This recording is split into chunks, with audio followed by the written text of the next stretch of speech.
தற்போதைய அண்மை செய்தியாக ஆளுநர் வழக்கில் வழங்கிய தீர்ப்புக்கு எதிராக குடியரசுத் தலைவர் மூலம் தாக்கல் செய்த மனு மீது ஒன்றிய அரசு மற்றும் மாநில அரசுகள் பதிலளிக்க உச்சநீதிமன்றம் உத்தரவு பிறப்பித்திருக்கிறது. அந்த அண்மை செய்தியை தற்போது பார்த்துக் கொண்டு வருகிறோம்.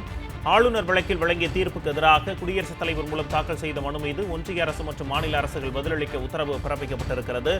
ஆளுநர் வழக்கில் வழங்கிய தீர்ப்புக்கு எதிராக குடியரசுத் தலைவர் மூலம் தாக்கல் செய்த மனு மீதான விசாரணை ஆகஸ்ட் 19ஆம் தேதிக்கு ஒத்திவைக்கப்பட்டிருக்கிறது. தமிழ்நாடு அரசு சார்பில் மூத்த வழக்கறிஞர்கள் கபில் சிபல், அபிஷேக் சிங்வி, வில்சன் ஆகியோர் ஆஜராகி இருக்கின்றனர்.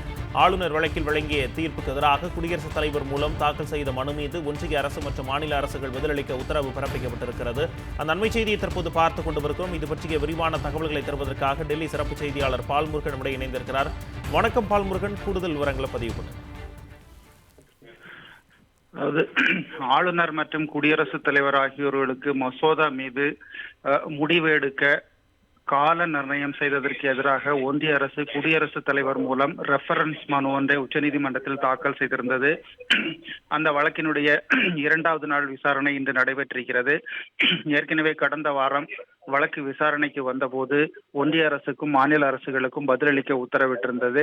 இந்த நிலையில் கேரளா மற்றும் தமிழ்நாடு ஆகிய மாநிலங்கள் தங்களுடைய பதிலை நேற்று தாக்கல் செய்திருந்தன. இதனைத் தொடர்ந்துதான் இன்று வழக்கு விசாரணைக்கு எடுத்துக் கொள்ளப்பட்டது. அப்போது தமிழ்நாடு அரசு சார்பில் ஆஜராயிருந்த மூத்த வழக்கறிஞர்கள் கபில் சிபல், அபிஷேக் சிங்வி ஆகியோர் முதலில் இந்த மனு நிலைநிற்பதா இல்லையா என்பது குறித்து முடிவு செய்ய வேண்டும், அதனுடைய வாதங்களை முதலில் கேட்க வேண்டும் என்று வலியுறுத்தினர். கேரளா தரப்பில் ஆஜரான மூத்த வழக்கறிஞர் கே வேணுகோபாலும் இதே கோரிக்கையை வலியுறுத்தினர். இதனை ஏற்றுக்கொண்ட உச்சநீதிமன்றம் முதலில் ஆகஸ்ட் 19ஆம் தேதி அன்று இந்த குடியரசுத் தலைவர் ரெஃபரன்ஸ் வழக்கு மனு நிலைநிற்கக்கூடியதா என்பதை முதலில் முடிவு செய்யப்படும் என்று கூறியிருக்கிறது. தற்போது வழக்கினுடைய அடுத்த கட்ட விசாரணைக்காக 19ஆம் தேதிக்கு வழக்கு ஒத்திவைக்கப்பட்டிருக்கிறது. அதற்கு முன்பாக மாநில அரசுகளும் ஒன்றிய அரசும் தங்களுடைய பதிலை தாக்கல் செய்ய வேண்டும் என்று உச்சநீதிமன்றம் கூறியிருக்கிறது. ஆகஸ்ட் 19, 20, 21 மற்றும் 26 தேதிகளில் முதற்கட்ட வாதங்கள் கேட்கப்படும். அதன் பிறகு ஆகஸ்ட் 28ஆம் தேதியும் செப்டம்பர் 2, 3 தேதிகளிலும் இந்த மனு மீதான வாதங்கள் கேட்கப்படும் என்று கூறப்பட்டிருக்கிறது.